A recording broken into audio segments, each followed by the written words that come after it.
Hello, അസ്സലാമു അലൈക്കും യാ ഹബീബീസ്. അതെ, നമ്മൾ തഹജ്ജുദ് നമസ്കരിച്ച് കഴിഞ്ഞിട്ട് നമ്മൾ ഒരു യാസീൻ ഓതാൻ നിയത്ത് വെക്കണം. റസൂൽ കരീം മുഹമ്മദ് മുസ്തഫ സല്ലല്ലാഹു അലൈഹി വസല്ലം തങ്ങളുടെ ഹദ്റത്തിലേക്ക് ഹദിയ ചെയ്യാൻ പോകണമെന്നും പറഞ്ഞ് നമ്മൾ യാസീൻ ഓതി ഹദിയ ചെയ്യാൻ വേണ്ടി നിയത്ത് വെക്കണം. അങ്ങനെ ആ യാസീൻ ഓടുമ്പോൾ നമ്മൾ ഏതാണ് നമ്മുടെ ആവശ്യം മനസ്സിൽ കരുതി അള്ളാഹുവിനോട് നമ്മൾ നിയത്ത് വെക്കണം.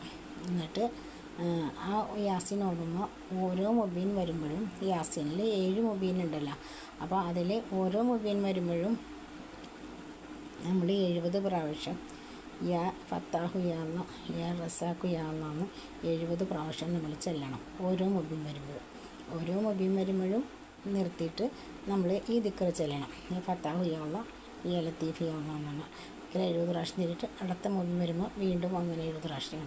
അങ്ങനെ ഓരോ മുബീനിലും 70 പ്രാവശ്യം വെച്ച് ചൊല്ലി 7 മുബീനിലും ചൊല്ലി തീർത്തിട്ട് നമ്മൾ ആ യാസീനും ദിക്റും നബി സല്ലല്ലാഹു അലൈഹി വസല്ലം തങ്ങളുടെ ഹദ്റത്തിലേക്ക്, മുത്തുനബിയുടെ ഹദ്റത്തിലേക്ക് ഹദിയ ചെയ്യണം. എന്നിട്ട് അള്ളാഹുവിനോട് നമ്മൾ ദുആ ചെയ്യണം, നമ്മുടെ ആവശ്യങ്ങൾ പറഞ്ഞിട്ട്. ഉറപ്പായിട്ടും നിങ്ങളുടെ ആവശ്യവും എൻ്റെ ആവശ്യവും അള്ളാഹു സുബ്ഹാനഹു നടത്തി തരും. ഉറപ്പാണ്. നിങ്ങളിത് ചെയ്ത് നോക്ക്, എന്നിട്ട് നിങ്ങൾ കമൻറ്റ് ചെയ്യണം കേട്ടോ.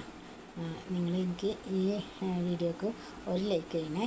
സബ്സ്ക്രൈബ് ചെയ്താത്തൊരു ഒക്കെ ഒന്ന് സബ്സ്ക്രൈബ് ചെയ്യണം കേട്ടോ. ലൈക്ക് ചെയ്യണം കേട്ടോ, ഷെയർ ചെയ്യണം. ഒരു ലൈക്ക് നിങ്ങൾ എനിക്ക് വേണ്ടി ചെയ്ത് സപ്പോർട്ട് ചെയ്യണേ. അസ്സലാമു അലൈക്കും.